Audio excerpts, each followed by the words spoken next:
이런 얘기를 하셨는데 사실 지금 이 센터장으로 오셨다는 이분 굉장히 유명한 분이고 예능에도 출연하셨고 사실 현대차에서 스타 디자이너라서 스카웃된 거잖아요. 그렇죠. 네. 벤틀리를 디자인하기도 하셨었고요. 네네.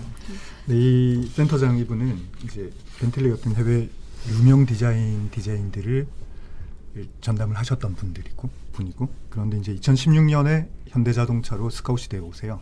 상무 직급으로 해서 이제 스카웃이 되어 오셨는데 본인이 일단 한마디로 현대자동차의 간판이시고 본인 자신이 이미 스타 디자이너인 거죠.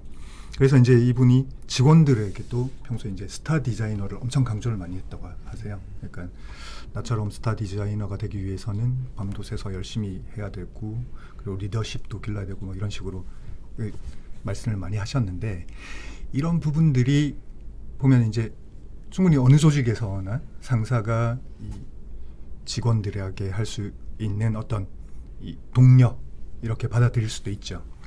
그런데 그걸 받아들이는 입장에서는 이게 최고 책임자가 계속 열심히 해라. 스타 디자이너가 돼야 된다. 키워주겠다. 이런 말들이 엄청 부담으로 작용했던 것 같아요. 특히 이제 문제는 이제 디자인 작업의 특성에 있는데 이게 사실 정답이 없는 거잖아요. 그렇죠. 네. 정해진 매뉴얼대로 한다고 되는 것도 아니고 누가 봤을 때는 이 디자인이 좋은데 누가 봤을 때는 아예 안 좋다 이렇게 평가받기도 하는데 네. 이 주관적인 판단으로서 이제 그 결과물에 대한 성공과 실패 여부를 이제 판단을 하는 거죠. 근데 이제 이 센터장의 말이나 평가 한마디가 내가 한 업무의 성공과 실패를 완전 가늠하는 거죠.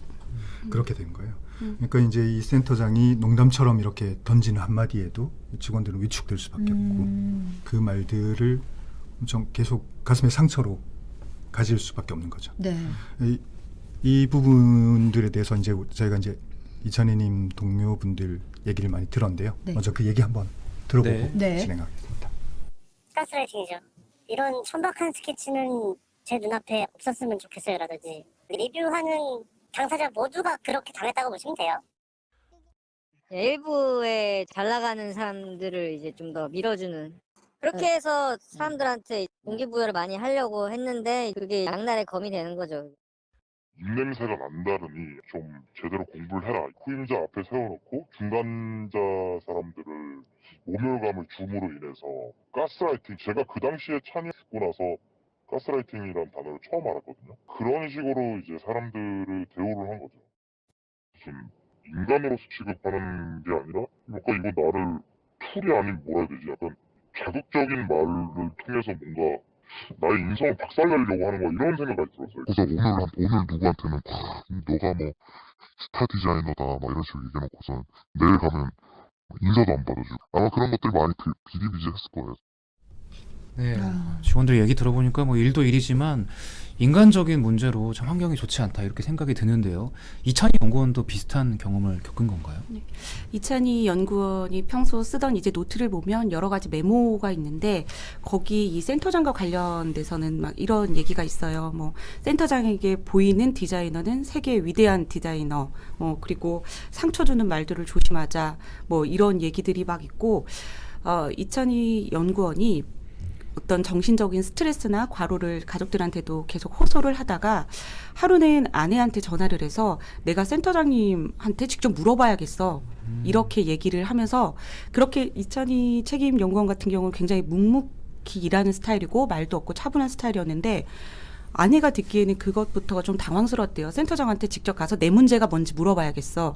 그러고서 센터장을 만났는데 그 센터장을 만난 날 노트의 메모에는 밤새서 연습, 리더십 연습 이런 것들이 메모가 돼 있는 거예요. 그러니까 어떤 정신적 스트레스가 극에 달해서 직접 좀 돌발 행동으로 센터장 면담이 진행됐던 것 같고 그 센터장 면담에서 센터장은 더 열심히 해라. 밤새서 연습해라. 리더십을 키워라.